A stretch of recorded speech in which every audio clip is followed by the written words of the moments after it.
Hello, racers, and welcome to a brand new episode of Race in Review. The podcast started as a couple of sim racers that love Formula One racing. And of course, on our YouTube channel, we will bring you all things sim racing, although we are really busy. And that's going to be, I think, for later time, for anyone asking. But we are making footage right now. And until that, we still have a couple of Formula One races to discuss. In this show, of course, we bring you the latest opinions about our latest Formula One races and we predict the upcoming races as well. And it's one tight battle. Oh, yeah. And one of us supports Lewis, the other one supports, well, Max, although it's a crime if you say that out loud this week. And we still get along in the wonderful world of Formula One, or don't we? My name is John, and I'll be host today talking about the Mexico Grand Prix. And I couldn't do this alone, so I'm joined by the man with the best hair in the business. It's none other than Mr. James Hazel. Hey, James. Hello, how's it going? Hello, my friend. I've had weeks where I had less hate for being a Dutchman. Yeah, I can imagine. Yeah, maybe not the best week for that. Or 2 weeks even, really. It's kind of blending into one a little bit, but yeah, but last in the US, I could say yeah, but it's the rules. This week, even I had to say like it was a little bit overboard. Yeah. I'm sure we're going to cover that in a bit more depth soon. Yeah, definitely. I did bring, just to show that my support is always. I did bring a Max Verstappen mug to the show today. Oh, very nice. Yeah. Not gonna go one bad weekend and go from there, right? Yeah. Oh, James, we are recording this a little bit late because our schedules, well, at least my schedule was a mess, but it just didn't align this week. So we are recording this on a Thursday. We'll be releasing it hopefully on a Thursday as well, just in time before the Brazil Grand Prix already starts. Yeah. I was a little bit ill Monday and Tuesday as well, so I kind of scuppered our schedule slightly, but yeah. Definitely. Normally I've prepared a 1 minute review for the race, something like that. Yeah. I've not done that officially, but I can try to freestyle it. And don't worry, I won't rap. Disappointed now. I know. I was ready to do the beatboxing and everything. Another Brit.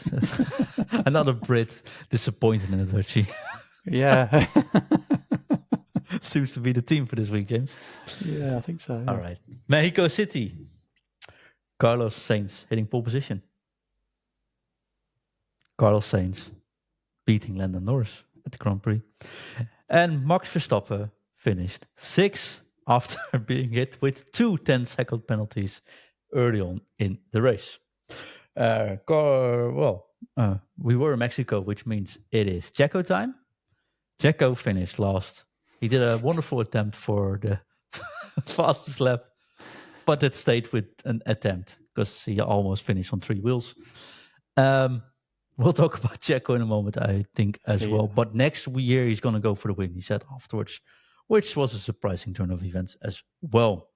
Also surprising was the fact that the Haas drivers have an absolutely amazing car and finished 6th and 7th or 7th and 8th. I think 6th and 7th. That's why we freestyle go a little bit south, James.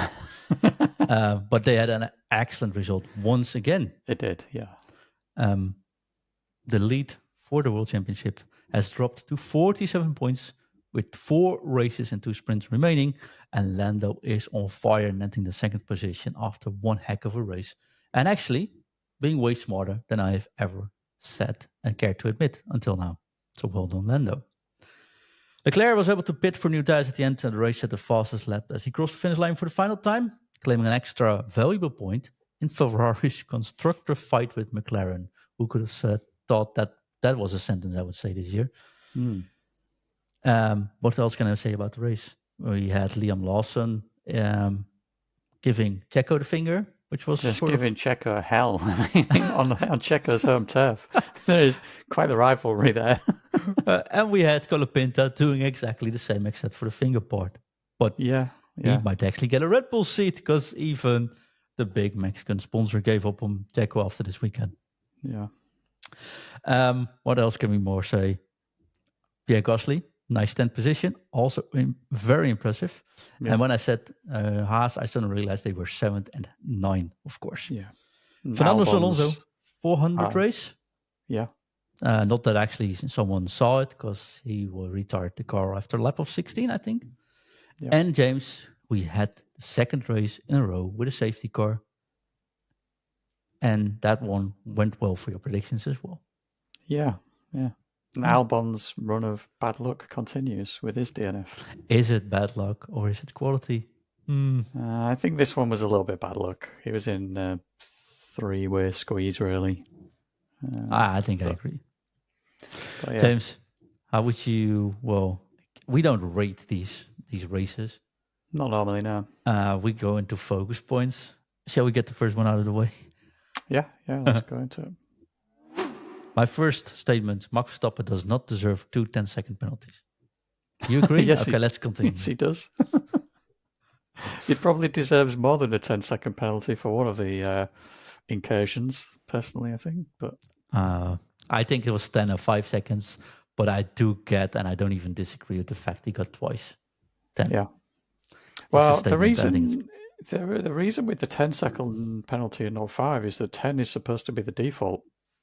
Yeah, but they never applied it this year, which is a wonderful...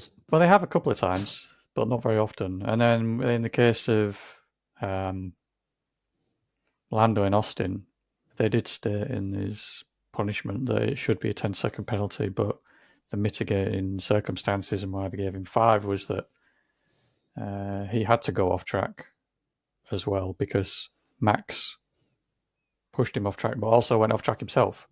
So I think it would have been a 10-second penalty for Lando if Max hadn't gone off track at Austin, is what they're saying. Yeah.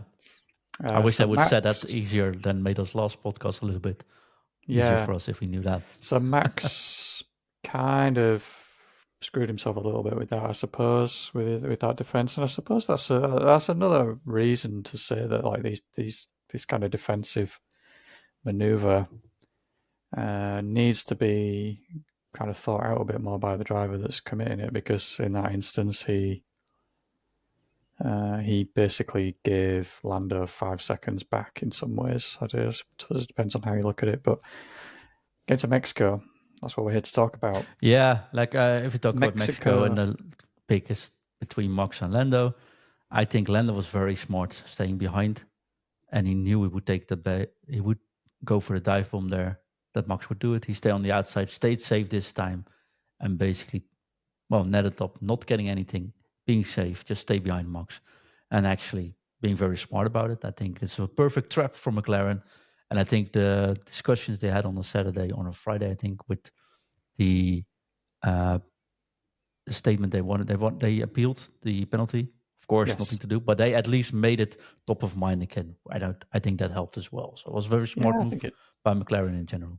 I think it did, yeah. I think that they didn't really have anything to lose. They're allowed to appeal it, and they can't get punished for appealing it. So just making that sort of statement that they're not happy with it is, something. And like you said, it brings it back into the news cycle, fresh on everyone's mind, ready for the start of the race. And then if anything untoward happens, as it did, people are kind of going to be a little bit more passionate about it, I think, because it's fresh on people's minds again. But I think there were some distinct differences this weekend between what happened in Austin and what happened in Mexico. So this time, Lando 100% was in front all the way around the corner, up to and including the apex. He was entitled to space, which Max didn't give him. He had no option but to take avoiding action, or there would have been a collision. And taking that avoiding action meant that he basically cut a corner and ended up in front of Max.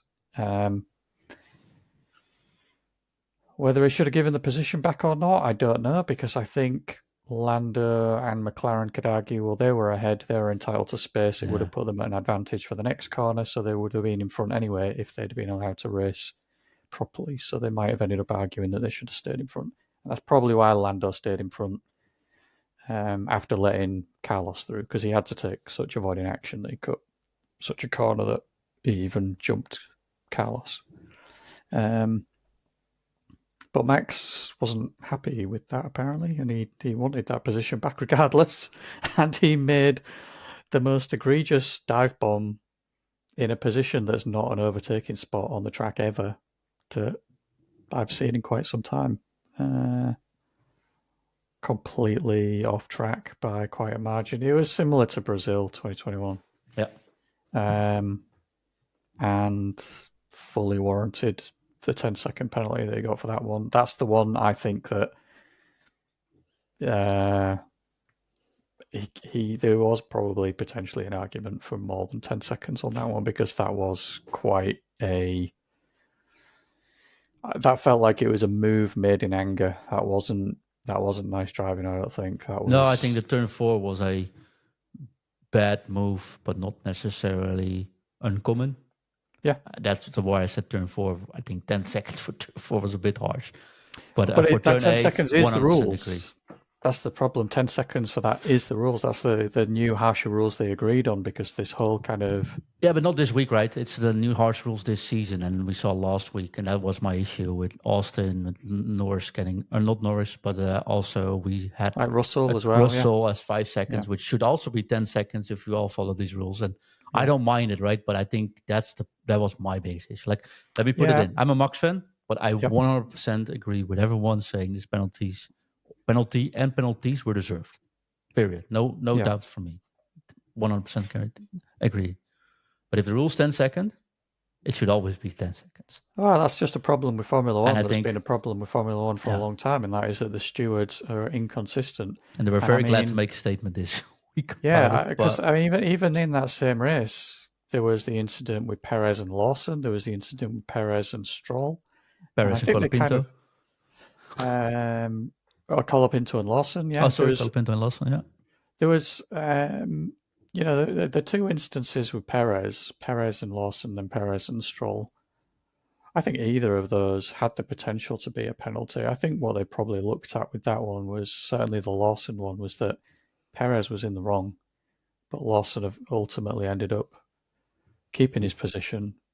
Or gaining the position. And it doesn't influence the World Championship fight, so it doesn't make people tune in. But I hate that argument, because not making decisions based on the championship is as bad as making a decision based on the championship. Because if you decide not to do something, not to intervene because it interferes with the championship, you are still interfering with the championship. You're not applying the rules. That's what happened with Lewis and Max in 21. Yeah, but exactly. I said this before a couple of weeks ago when we talked about the potential wing not being legal, which is now banned as well. But I said it would be banned much faster if McLaren wasn't fighting. Well, that was the rear wing, wasn't it? That was the rear wing at Azerbaijan, which they said, well, you can't use that again because they don't like that. But that was an Azerbaijan spec wing anyway that was probably not going to get used. No, true, but the result still stood. Probably.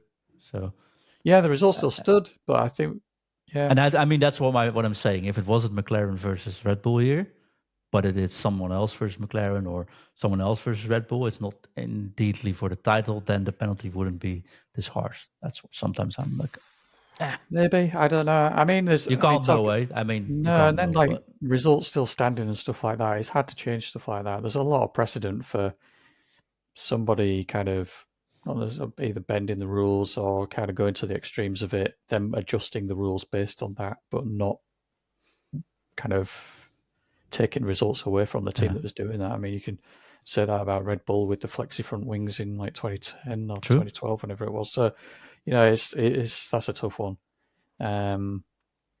So I think if someone comes in and it flat out breaks the rules, again, 2021, Lewis and his rear wing being like slightly too wide or whatever it was, the gap being too big, that is a technical infringement that you can't budge the white line on that. You can't say, oh, well, it was only 0.2 of a millimeter, so we'll allow that. Like the rules on that sort of thing, they're not the black and white. There's no flexibility in it. You can't say, well, if you go slightly over 5% over is okay. There's none of that in the rules.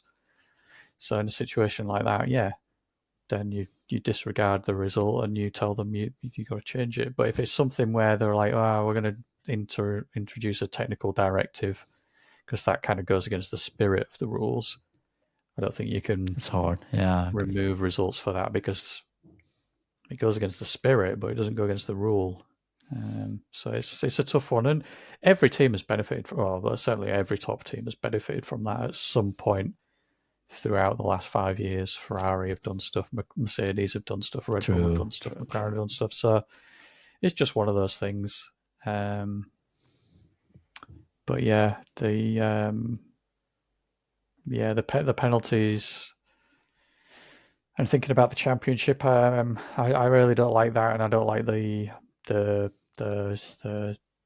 inconsistencies of stewarding, which we've talked about plenty of times before. Everybody talks about it. It's always been an issue, and I think when you look at Colapinto and Lawson, I think the only reason Colapinto got a 10-second penalty was so that they had precedent to counteract any argument or appeal that Red Bull might make about Max Verstappen. Exactly, and that was more like, again, I agree with the penalties. It was definitely bad driving. I also I see people saying Max isn't cheater, stuff like that. Mr. Schumacher, but also Mr. Hamilton at the start. Alonso, they all done this. It's not the first time we've seen this, but the penalty should be consistent if you do something that goes against the rules. That was more my point. Yeah, they should be, and I think they tried to be at the start with this race by basically saying, certainly with the Max Verstappen penalties and the turn 4 one in particular, they've said that is the standard. 10 seconds is the standard penalty. Yeah. And but the problem is when you see us when they said to Colapinto on the radio, Max has a 10-second or 20-second penalty. Same with Russell. Russell said, "Wow," and now Colapinto says, "What the heck did he do?" Yeah, and that shows how uncommon it actually is to give those penalties. It is. I mean, if it was 10-second penalty, I don't think anyone would react that exactly. Way but it was 20-second penalty because it was 2 10-second penalties. And I get that, but I mean, it shows the precedent isn't there. Yeah, I think that's part of the reaction as well, especially from Russell, because they didn't. Certainly, in that initial exchange that was broadcast on the feed, they didn't say to Russell, Max has got 2 10-second penalties. They just said he's got 20-second penalties. So, but yeah, I think turn 4 was right, and I think turn 8 was could have been more. It had the potential. It could have been more. I think they could have given him more for that, because that sort of move is basically, I'm coming through, I'm not even going to make the corner, and you've got to avoid the collision. And that's not racing. That's F1 24 video game online lobby racing. Yeah, I mean, I agree, but it's like I said before, we've seen Hamilton done it in the past, Alonso done it, we've seen Vettel done it, we've seen Damon Hill do it, we've seen Schumacher do that. So I don't think quite as bad as that. It's like I said, we saw Lauda and as well. Right? Yeah, but the only example I could think quite like that really. I'm not approving it, but 2021 and in Brazil, because that was it. It was a clear.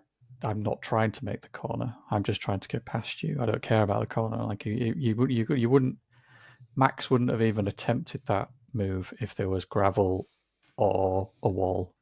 Like he only did that because there's runoff. And yeah, I just anyway, yeah, it was a bad move. He deserved the penalty. He could have potentially got more. We don't know. Maybe the stewards didn't want to give him more for whatever reason, but I think if he'd have been given more than 10 seconds, then I don't think anyone could complain about that either, is what I'm trying to say, I think. And the other problem as well, actually, in some respects, is that, he gets a 10-second penalty, but it did put himself back in front of Lando to interrupt Lando's race. I mean, I'm all for going to the MotoGP rules here. If you get a penalty, you serve it within the next 3 laps, and you can do with 1 10-second penalty, and that's all it takes for this behavior to die out. Absolutely. Plus, if you start making normal tracks with just gravel, these things won't happen anymore anyways. Yeah. combine those two situations. But I seriously think, Yeah. please don't do the stop and go penalties. These things are boring to watch and doesn't make sense. Stop and goes rubbish. Drive through potentially. I mean, at some point they maybe got to say like, well, you've got 2 penalties. Let's just combine them because you haven't served them. And something like that. But I think it's just the new rule. Please just make it like many other motorsports ships. They do this. It is you get a penalty, you serve it within 3 laps. Period. Yeah, absolutely. And then I but agree, I also basically. feel if you do that, then you have to decide on the incident within 3 laps, for example. Absolutely. Because that also takes sometimes way too That's long. another problem. Or sometimes they don't. And because this time they wanted to make a statement, they were sitting ready for this to happen and they already prepared. It all balances on how good the stewards are, and the stewards are any given weekend can be good or bad and have different opinions on how to apply rules. I mean, look at Austria last year. We found out 2 hours after the race that Aston Martin were lodging a complaint about half the field going over track limits multiple times, and then we end up with a load of penalties like after the race, significantly after the race. Stuff like that I don't like, and so like stewards need to make a decision and make it quickly, definitely. And they need to be. I just give us the same stewards every single week, because now we have the whole but it's Johnny Herbert and it's British biased, and it's Tim Mayer who's the son of McLaren's founder. It's always those things again. Just make the same 3 people every week. And they should do that. They need to find a way of just finding. Well, it should be more than 3 people as well, because then you have less chance or you have more chance of a fair result. Because if true, again, just 5 people within 3. We'll solve this for we'll solve this for the Formula 1 right now, James. If an incident gets noted, it needs to be handled within 3 laps by the same 5 stewards that are every single week, which set the rules for that year. And if an incident gets noted and the penalty gets handed out, within 3 laps of the penalty handed out, that penalty has to be served. Period. Yeah.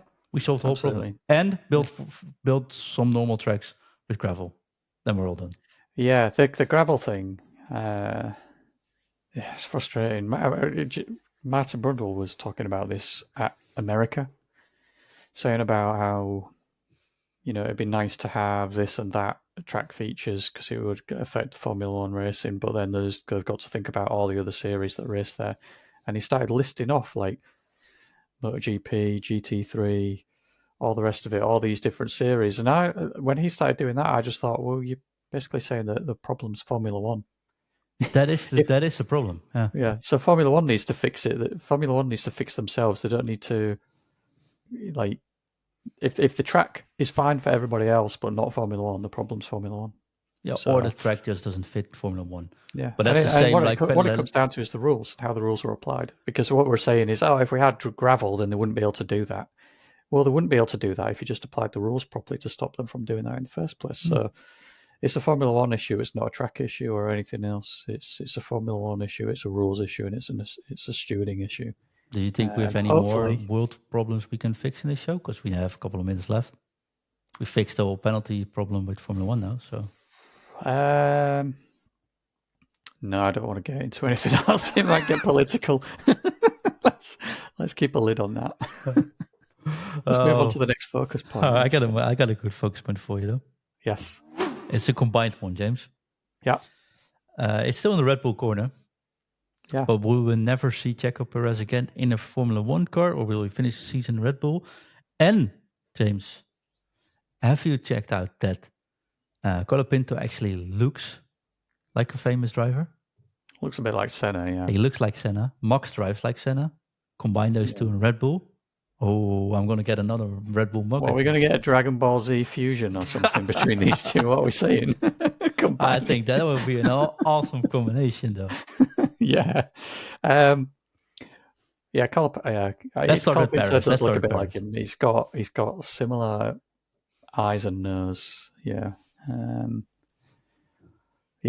But Perez. Let's start with Perez's qualifying, James. Yes. You had an interesting stat about his qualifying. He qualified 18th.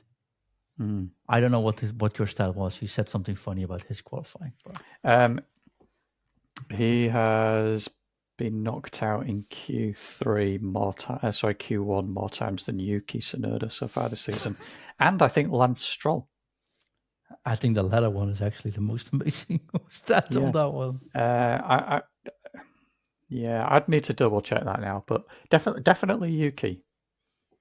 So why they haven't just put Yuki in that seat, even if it's just for this season and then swap him back next season, I don't know.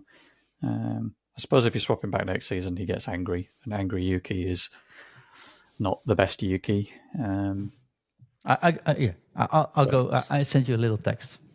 The text, I sent an image, and the text was, I forgot who wrote this, so I have to go credit to someone on Reddit. It says, Perez isn't just a clown. This weekend, he brought the whole circus, or he was the whole circus. He was the whole circus, yeah. He's not making it out of Q3 in the third fastest car on the grid. Yep. He gets a 5-second penalty because he couldn't properly position the car at the start. Yep. And he said it was a great start on the radio. It was a great start, yeah. I got a meter or a half advantage, but hey.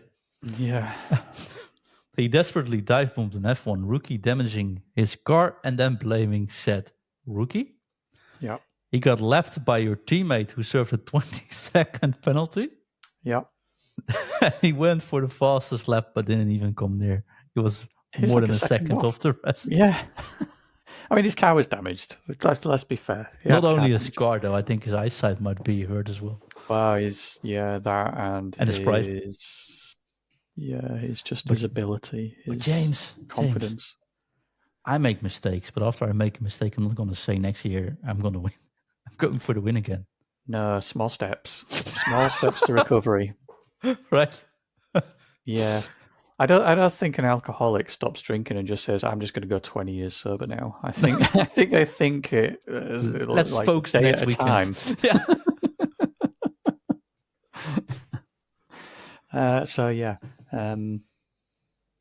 Yeah. Disappointing from Checo in every possible manner. He wasn't particularly anywhere in practice. He had practice 3 was pretty rubbish for him. Qualifying, obviously, getting knocked out.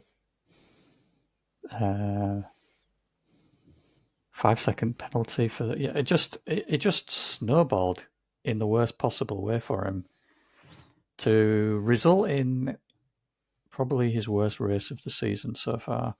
And I feel like every time we do this podcast, I say this was nearly Perez's. This was somewhere around Perez's worst race of the season. No, this can't. Like, it's your home crowd. It can't get worse than this. I'm sorry. No, it was an absolutely disaster class.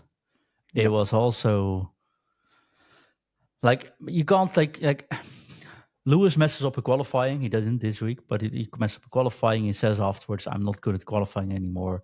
I have to focus on what's going on here." Yeah. And then he does. I'm like, kudos to you, right? Yeah. I did something completely wrong. I not only hit the neighbor's car, but I also drove over their dog.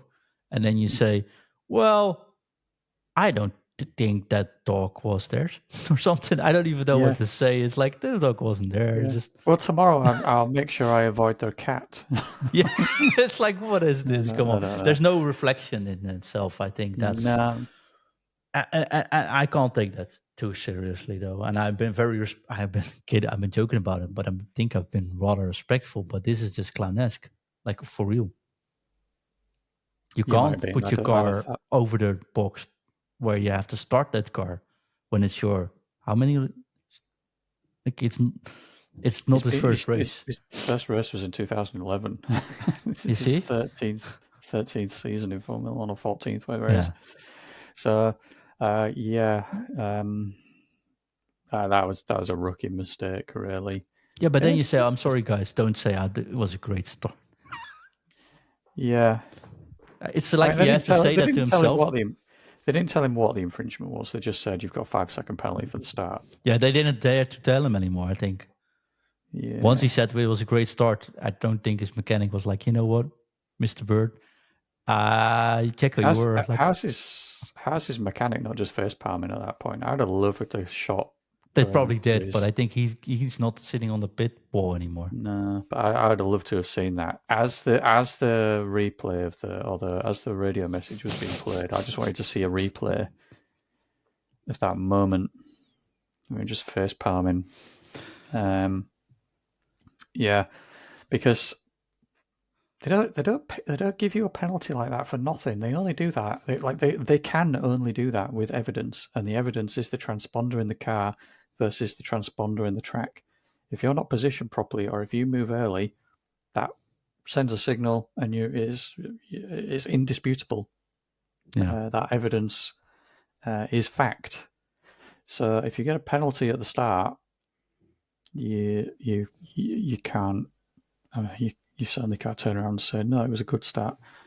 Yeah, it was like what I don't know. I don't know what was in his mind. Other than he's in a bad place. It keeps getting worse. And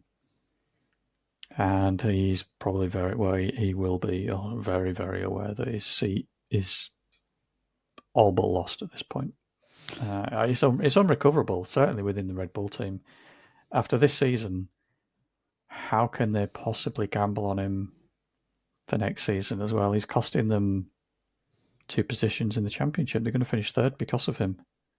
Yeah, but that's just 12 million less than number one, right? And that sounds like a lot of money, but Yeah, it brings in more I mean, it sponsorship. does, but yeah. Plus, Red Bull could probably use the wind tunnel time next year.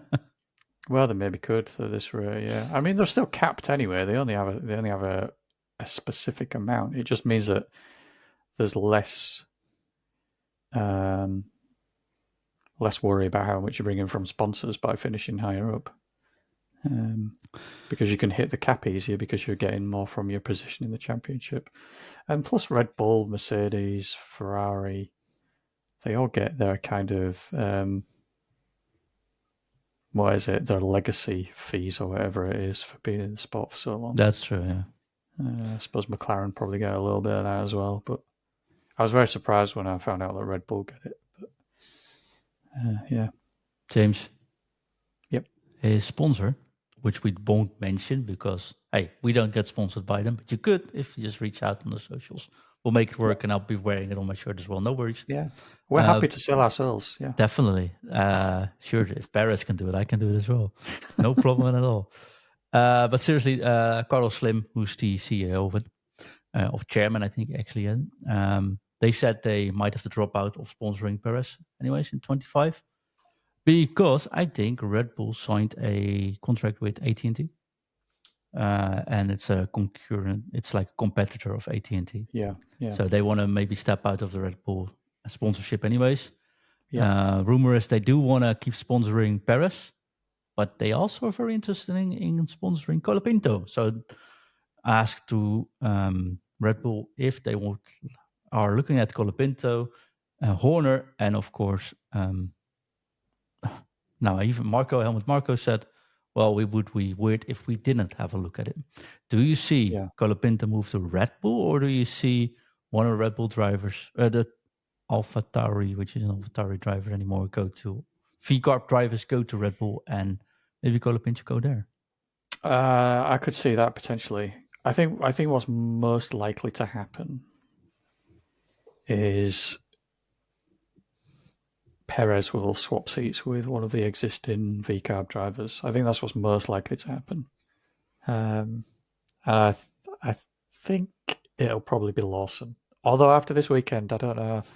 I think he upset some people at Red Bull this weekend. Oh, what did he do? Just for everyone that missed it. Oh, well, Red Bull and V-Carb are completely independent, but also you don't fight hard like that against your sister team. Yeah, nice one. Yeah, you maybe don't say that because you're insinuating that the team. It's a good thing it said Helmut Marko said it and nobody actually. Yeah, but then he got dragged into a meeting with Christian Horner afterwards. That was caught on camera. So so silly to do so, mate. Why not wait till Monday, right? Exactly. At least be discreet about it. Come on, it's they're making no effort, but then they turn around and say, "Oh no, we work completely independently. We don't interfere with each other's teams and all the rest of it." Absolute yes, bull. sure. I have a button for that these days, but I don't know if it works. But I think it's absolute. no, sorry, it doesn't work. Sorry. It Okay, does. absolute beep. There's It does work. great. Yeah, there was not quite enough beeps for how I describe it, but let's not get into that gag. Morse code. Someone in their car or still listening to this podcast on a boat is now like, Yeah. did they just hear an SOS coming by? What was that? Yeah, it's rubbish, basically. It is, yeah, I agree. Otherwise, Lawson is completely entitled to defend his position because I love he's the driving. kid already. I do. Yeah. Lawson moving up, I think he's probably more likely than Yuki at this point, really. Yuki's done, right? Yuki, I think they're just holding on to him until his contract expires. Yeah. They don't owe Honda any favours now. And this is the problem with Red Bull, to some extent, is they get a little bit personal and petty, and they're probably not treating Yuki very well just because Honda like him, but Honda have ditched Red Bull and then saying that they're leaving the sport and now jumping back in what, a season and a bit's time with Aston Martin instead. So there's probably a little bit of resentment there, and why should we do anything for Yuki now? Which is unfair on Yuki to some extent, but then also Yuki doesn't do himself many favours with how he reacts at some races when he gets himself a bit angry and a little bit shouty on the radio. So yeah, I think Colapinto to get back to that. Colapinto to VCAP, I think is probably unlikely. Personally, right. I don't think Williams will want to completely let him go, but I don't think a team like Red Bull. Well, he doesn't have a contract yet, so Williams either have to sign him and he will wait for options now, right? I think he's under contract for at least next year, because he would be their reserve driver next year. But off the back of how he's doing this year, they're trying to get him a seat for next year, because it's also James Vowles that's trying to find him a seat for next year, which includes looking at Sauber/Audi. And now Red Bull have jumped into the scene in the last week. You totally agree. He has a long-time contract, at least to 2025 in the end for Williams. So, yeah, he basically has at the moment no seat, but a steady contract. It's like 2 or 3 options, really. It's possibly 4. He's either the Williams reserve driver, in which case he's not doing a lot else with his time, which is bad at his age. With that talent, he needs to keep driving racing in a competitive, fast motorsport and developing as a driver. He could potentially get a seat at Sauber if they can get him in. There's now potentially a seat somewhere in Red Bull if they can get him in, or just driving another series. Yeah, he said that he's most likely to drive another series next year, at least. Yes, well, that's what Colapinto said, but he has also said that he's not too focused on it and he's just leaving it up to his managers and Williams, effectively. Which is best, probably. Yeah, it's the best answer to give as a driver. You know. I want to have a quick statement from you, though. If he were Red Bull, why would you not switch Perez out this weekend already? There isn't really a reason not to. I couldn't give you one. We've talked about it last week as well, and you've got nothing to lose. Just take the gamble. If Lawson or Yuki are not as fast as Perez, or Perez on any given weekend isn't very fast anyway, so why not just make an attempt, roll the dice? Yeah. If it doesn't work out, well, your end result is the result that you're currently getting anyway. So it's so tough though, seeing one Red Bull in front and that car struggling and the driver struggling. And as a Red Bull fan, I'm like, oh, so if you only had 2 cars here, you could at least do something. I think the problem that they might have, regardless of who they put in there, is going to be similar to Max versus Gasly and Max versus Albon, and that is that you've got to include Max's talent into the equation, and Max is always going to be half a second or a second faster than just a good other driver. That is true. He's a generational talent, so he can't be and at much the slower than moment Perez. the Red Bull's not super fast, obviously. I mean, the fact that Max is struggling in it tells you that. So you got to think about the driver that you're going to put in as well, because look at what it did to Albon and Gasly. Maybe Albon was actually totally. Well, Albon's ended up place. doing all right when he finally got a seat, but he ended up dropping out of Formula One for a year or two, didn't he? Gasly. But now again, Colapinto is showing him the. Yeah, but then look at Gasly as well. You know, Gasly gets relegated back down to AlphaTauri. He doesn't do very well, and it just broke the spirit. I agree. It breaks the driver, and it potentially completely derails an otherwise good-looking career. Now, was Gasly ever on for being a world champion in Formula One? Doubt it. Well, Albon ever on for being a world champion in Formula One? I don't think so either. But probably better than a Williams driver. I think Albon. That's a good link, though, to my last topic. Yeah. Williams driver. Sainz is a Williams driver next year. Yeah. And he's in form. Yeah. That's going to be interesting because. Congrats to him, though. Yeah. Well, first of all, congratulations, because that was just a phenomenal weekend from. If you're listening to you, Carlos, you're always invited on. But I'm repping the Ferrari coloured merch for you. It's not Ferrari merch. Disclaimer. It's Ferrari coloured. Yeah, that was just a great weekend in general. He did very well, obviously, in qualifying by finishing in pole. Led the race start to finish, I think. Nope, Max got past him. Max briefly got past him, yeah.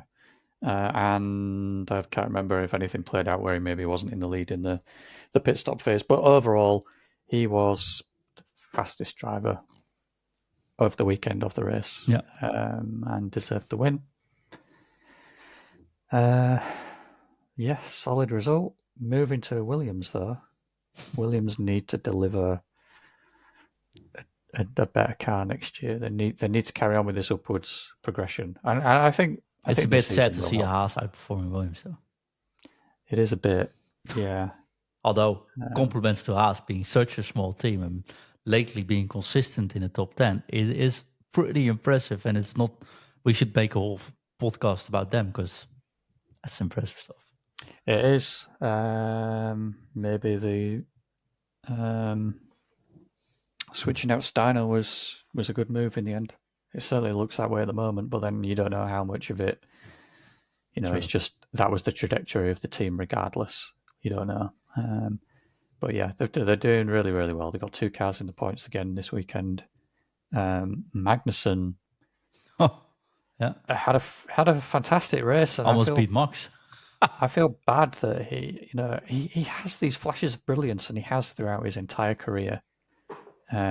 He's just not consistent, and that's what's going to cost him his seat in Formula One, because he's built a reputation for being a bit too scrappy and causing problems, and he's had that reputation hanging over him from pretty much his first season in the sport.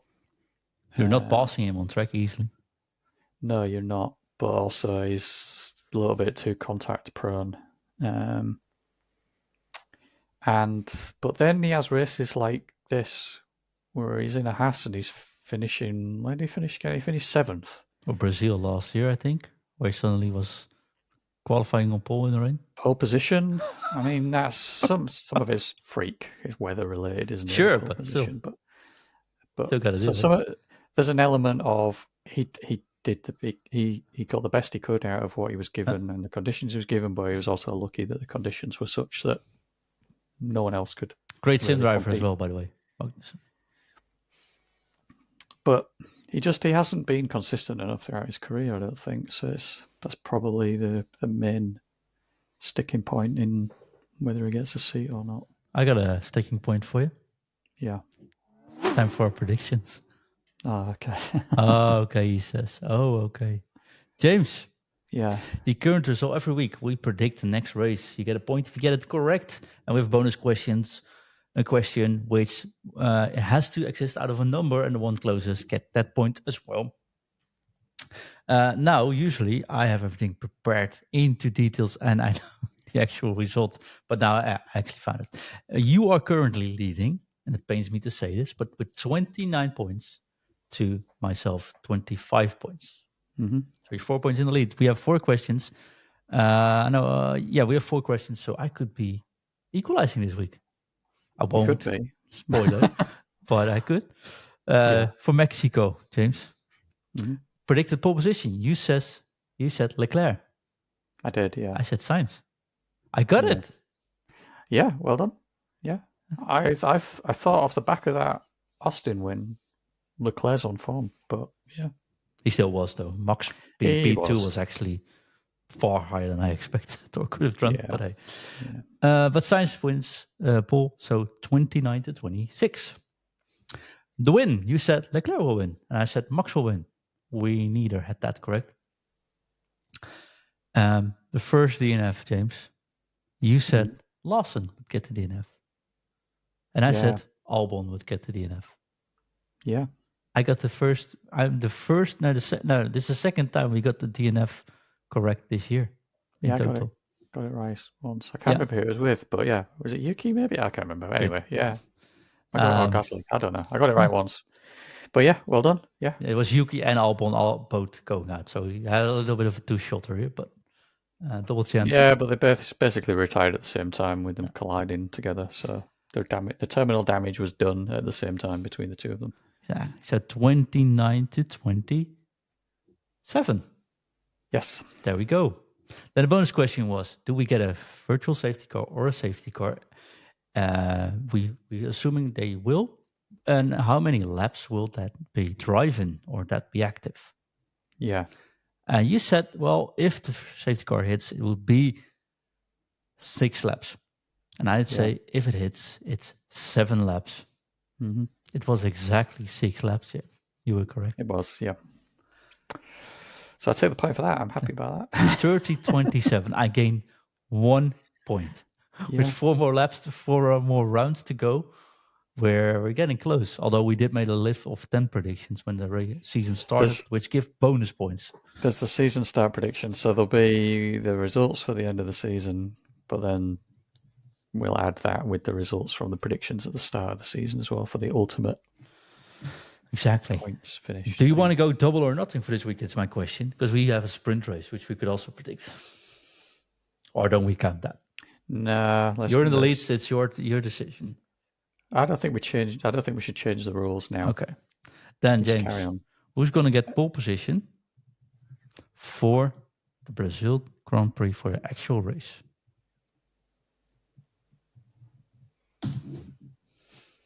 Hamilton. I quite like this. I want to see it. I want to will it into existence. That Mercedes is trash. He's going to go into a wall at some point, I'm sure he will. Hopefully not. He won't. That Senna McLaren that he's going to be driving on a parade lap. Yes, that's awesome. It's going to be glorious, and I hope they cover that somewhere on F1 TV or just stick on YouTube or whatever. I want to see it. But yeah, why not? Yeah. Lewis, he says. I'm going to go for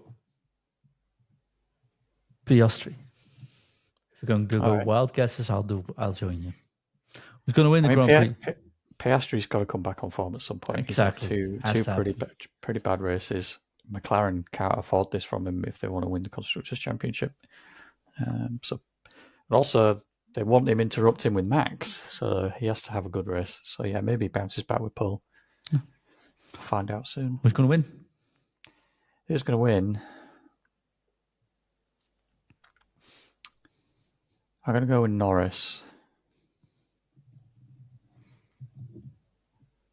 I'm going to go with Max. Okay.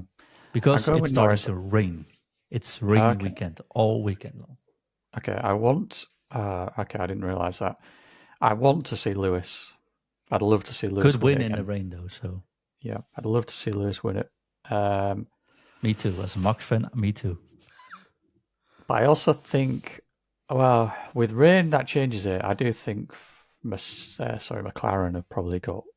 My thought was that it would be one of the two McLarens would win it, but with it being a wet race, that massively throws things up in the air. So yeah, that brings Max back in. That brings Hamilton back in. Even Alonso. Alonso to some extent, but I think he's pretty much checked out with his career at this point. Magnussen. If Magnussen gets paused, you get double points if you want. If you want to change it. I mean, if you want to give me double points for that, whatever. No. Bonus question, James. It's your turn. No, it's not my turn. I decided last week on the safety cars. All right. I know one. Okay. Will it be a wet race? No, it has to be a number, right? Yeah. How many laps will it start? The rain considered wet? No, I'm not going to go count that one. James, what position will Perez qualify for the actual race? I think he will qualify 8th. No, 7th. Oh. All right, I will say 8th. Okay. So if he's 7th or below, you get the point. If it's 8th or higher, that's my point to get. Yeah. What is the weird prediction? We don't do this anymore, but just if you want to predict one shocking thing that will happen this weekend, what are people are there to look forward to? What's the one thing that's going to happen? I forgot about this. You know what? We used to do this, didn't we? What's our wacky prediction for the race? Yeah. Colapinto on the podium. Oh. Wet race, finishes 3rd. Wouldn't that be absolutely glorious? We haven't seen him in the wet yet. Imagine if he's just a wet master. That it'd just be fantastic. He opens up the visor. You see those big eyes popping on. Go for it. Glorious. In all reality, though, what's the weird thing I will predict? I will predict that it's not wacky if I'd say something like this. I will predict that. Can I say if Checo finishes the race, it's a wacky prediction? It doesn't count, right? It kind of is by current standards. I'm finishing the points. Okay, here comes my wacky prediction. Piastri and Norris will take each other out in the rain. Piastri and Norris will take each other out. No, I don't. That's weird, eh? That's wacky. You want wacky? It would be wacky, but I think the chances of that is just so slim because they know they're not racing each other anymore. Piastri. Tell that to Piastri. We saw Lawson. It's on the same neighborhood. Piastri's effectively out of the championship fight this. Okay, this point. I'm gonna do this differently. Lawson is gonna take out Piastri, one of the Red Bull or VCARB drivers. Wait, Lawson's going to take out one of the VCARB or Red Bull drivers. I mean, if he wants to seal his fate as not driving Red Bull anymore, yeah. Makes for a good story. Okay, that's my... It would be, yeah. That's my prediction, James. It'd be crazy if that happened. And to be fair, first corner. Well, it's a weird track. You go left, you go down, right? On the right side, you go left again. You only have to slide a meter and you can hit anyone. Absolutely. And that's where I'm expecting it to go south if it actually rains. Yeah, and if somebody in front gets it wrong, it can cause a massive problem for the cars behind avoiding action. Or you go up the hill, you spin out and you crash, you drive right into someone. So yeah, it's I absolutely love the track. Me too, yeah. But it is also a track which, could lead to chaos. We've seen Max being taken out as being the leader by a lapped car. So yeah, it's challenging for the drivers, that's for certain. But the weather predictions looks absolutely horrific, which is fun for us to see. I hadn't seen that. I'll check it out live right now. But Brazil GP weather predictions. Spice up race day. So the forecast says this. This is the official forecast. Will there be rain? And it says on Friday, currently it's 25 degrees, sunny and warm. Okay. Saturday, sprint and race It's 50% chance of rain. They use a different words, but that's too English for me to use. Okay. Precipitation. Precipitation, yeah. Forecast clear in Chance the of morning, water light showers falling. in the afternoon. Sunday, sunny start, clouding over as the day goes on. High chance of rain, 80%. Okay. But then I again, mean, we've seen this before with Brazil. it could go. It goes either way. It's in some ways it's like Spa. The rain just comes out of nowhere, or sometimes it appears and then it just misses them. It's just so unpredictable. And when it rains, it actually pours. Oh yeah, it throws it down. So I would take weather predictions with a grain of salt to some extent, just because sometimes there's rain in the area, but it misses the track somehow. But it'd be good if we got a bit of rain. I think it'd be quite interesting. Yeah, it's almost summer there though. So normally it would be very damp, but very warm and damp. Oh, I'm looking forward to that, James. Me too. It's one heck of a championship it ended up to be. Last question. Yeah. Who will win the world championship, the driver championship? I think it's still Max, personally. I think the amount of points that Lando has to make up is a little bit too high for him at this point. Yeah. I'm worried about the bad stint on the hards from Max, which 4 races is a lot, so it could go either way. Yeah. I'm almost inclined to say McLaren. If I'm honest, I'm so much inclined. I actually bought another drinking gear with me in orange. You're hedging your bets.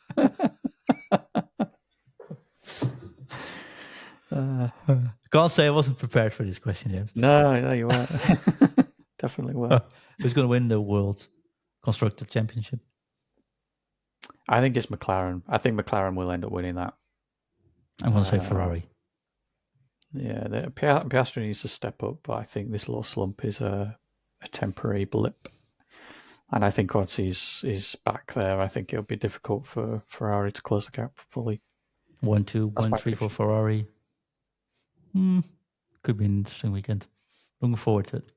Oh yeah, I mean, this is the problem: is that there's the amount of points that if something catastrophic happened for either team or either driver or any of the drivers, because it's still in the fight, it could cause quite a swing. I think the thing Max does have in his advantage is that he can afford a DNF Lando win, and he's still leading the championship by quite a few points. So obviously that would massively disadvantage him for the remaining races, if whatever races are left. But until a swing is available, in that basically until Lando is within 25 points of Max, I think it's still Max's to lose. Fair enough. Although I really can't handle another Abu Dhabi like this. My heart won't. Certainly not the way that one played out. No. We'll see. Let's first enjoy this weekend, James. Yeah. Thank you once again. And if you're listening to the show or watching on YouTube, please subscribe on YouTube. We could really use that. It's free and it does massively help us. And if you're listening to this on audio on Spotify or YouTube, also, or on Spotify has, of course, also a video version, or on Apple Podcasts, leave us a subscribe there, follow us, and give us a review, because those help even more than you can imagine. If it's just one sentence, you drop a 5-star review and you say, cool, that means the world to us. So thank you so much. And of course, send in your questions. We're on socials. Race in review, I guess, everywhere, Tips. Yeah. At Race in Review on X and Instagram, and yeah, just drop it there, and we'll also get back to you and answer all your questions. And that reminds me, we have one question sent in, which I almost forgot, James. Yeah. Which is awful for me to forget. And let me quickly check, really quickly. The question was, do you think it's a tactic for Max to drive extra hard against Norris? If they both crash, it's an advantage Max in the driver championship. Anyways, you can answer 100%, this one. 100% it is. Yeah. Well, yeah. He's the only person who's got anything to lose from a collision with Max is Norris, because then he has to make up more points over the fewer remaining races. I don't believe double he's actually trying to crash them. I don't think but he's trying to crash with him, but he's not taking any avoiding action. no, he's not playing it. He's not being safe because it advantages Max rather than the other way around.